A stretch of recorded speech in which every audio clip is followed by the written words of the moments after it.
up, YouTube? It's your boy Hugo Strange one more time. Once again, this is another video I wanted to make for a while, but I just haven't really had the time to until now. This is a video talking specifically about violence and pornography. Not too long ago, two of my fellow YouTubers recently got into a discussion about violence over the manga Berserk. Fellow Rogues Gallery member Larry Williams was expressing how he wasn't too much into pornography and the violence of Berserk and things of that nature. And he said something really interesting that I just wanted to piggyback on. Is violence for the sake of violence necessarily a bad thing? Because you see, I'm curious. As a writer myself, whenever I decide to show the graphic violence, I'm usually doing it for an exact purpose. Although someone reading it might not know what that purpose may be and may interpret it as violence for the sake of violence. So my question is, when does violence become an artistic choice and not just pornography? In some cases, violence can be interpreted as juvenile and immature. The most popular case of immature violence is the Mortal Kombat games, which allows you to destroy your opponents in the most visceral and bloody and gory ways. But that's all in good fun, and that's something we expect from the Mortal Kombat games.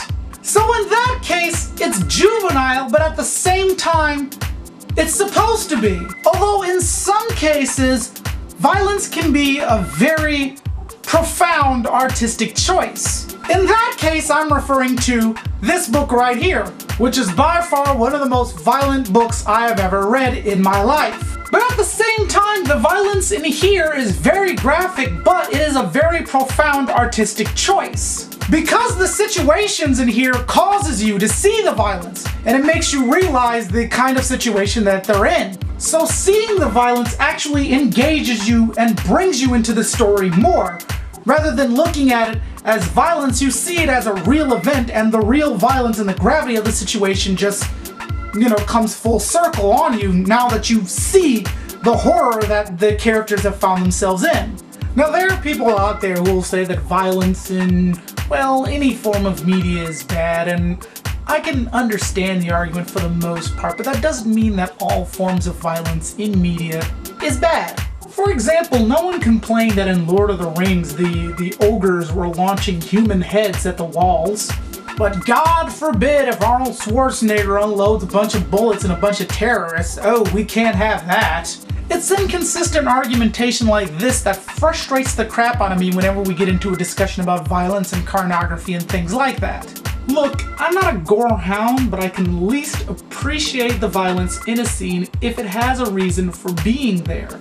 Because these are the two cases of major violence in forms of media. One is a book, one is a video game. But this is like slapstick violence, where it's mostly there for humor purposes and gore purposes, and for anybody looking to just get a cheap laugh off of, vivisecting your opponent and things like that. This is hilarious. I don't find it graphic in the slightest.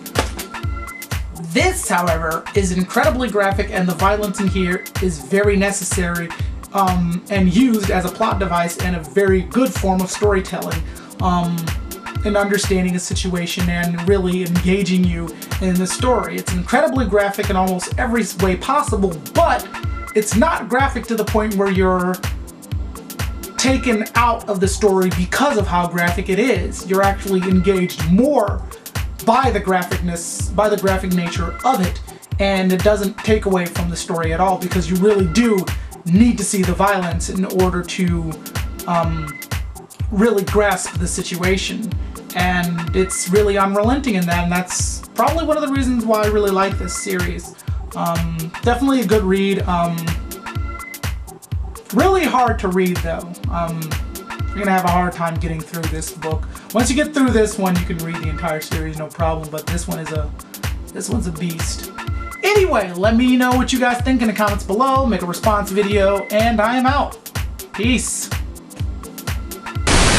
Hey, Tara, did we ever find out what happened during my last video when the power went out? I have thoroughly checked every circuit in the house. There was no power shortage that would account for the lights going out. Yeah, that's weird. I agree, Hugo. Anyway, if you could, I don't know, keep monitoring for suspicious activity. I will maintain high alert mode. Thanks. In the meantime, you have an incoming message. Let's hear it. Hey kid, that's me. Just leaving you a mess and then you know that the guy who's supposed to give us the gun, he wasn't here. Went over to Indiana. We're gonna go over there and check it out. Weird. Stay out of trouble, kid. Alrighty. Anyway, what's next? You have still not written your Catwoman review, Hugo. Screw that. I'm gonna go make a snow cone. Shall I make preparations for you? Yes, please. Very